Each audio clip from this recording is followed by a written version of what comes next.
Heat పుట్టించే hero director combinations కొన్ని ఉంటాయి. మహేష్ బాబు పూరి జగన్నాథ్, అల్లు అర్జున్ సుకుమార్, పవన్ కళ్యాణ్ త్రివిక్రమ్, ఎన్టీఆర్ రాజమౌళి, ఇలా ఒక్కో జోడి ఒక్కో రకమైన వైబ్స్ కలిగి ఉంటుంది. అలాంటి ఒక కాంబినేషన్ కోసం అభిమానులు ఎన్నో ఏళ్లుగా ఎదురు చూస్తున్నారు. వారే విక్టరీ వెంకటేష్, వివి వినాయక్. దాదాపుగా 2 దశాబ్దాల క్రితం వీరి కాంబినేషన్ లో లక్ష్మి అనే సినిమా వచ్చింది. కమర్షియల్ ఎంటర్టైన్మెంట్ గా నిలిచిన ఈ కాంబినేషన్ మళ్ళీ రిపీట్ అవుతుందనే వార్త వెంకీ అభిమానులకు గిలిగింతలు పెడుతోంది.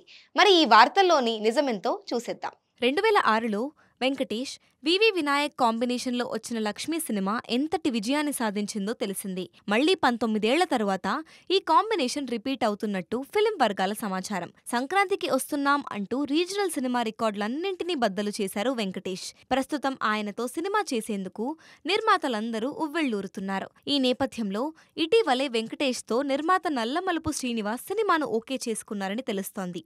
ఆ సినిమాకి వివి వినాయక్ దర్శకత్వం వహిస్తారట. ఈసారి కూడా లక్ష్మీ స్థాయి మాస్ కథనే వెంకీకి వినాయక్ వినిపించినట్టు సమాచారం. నిజానికి వివి వినాయక్ సినిమా చేసి చాలా కాలమైంది. హిందీ ఛత్రపతి తర్వాత ఆయన మళ్లీ మెగాఫోన్ పట్టలేదు. మళ్లీ వెంకీ సినిమాతో ఆయన దర్శకుడిగా తన ఇన్నింగ్స్ మొదలు పెట్టనున్నట్లుగా బలంగా వార్తలు వినిపిస్తున్నాయి. ఇందులో నిజానిజాలు తెలియాలంటే ఇంకొన్ని రోజులు ఆగాల్సిందే.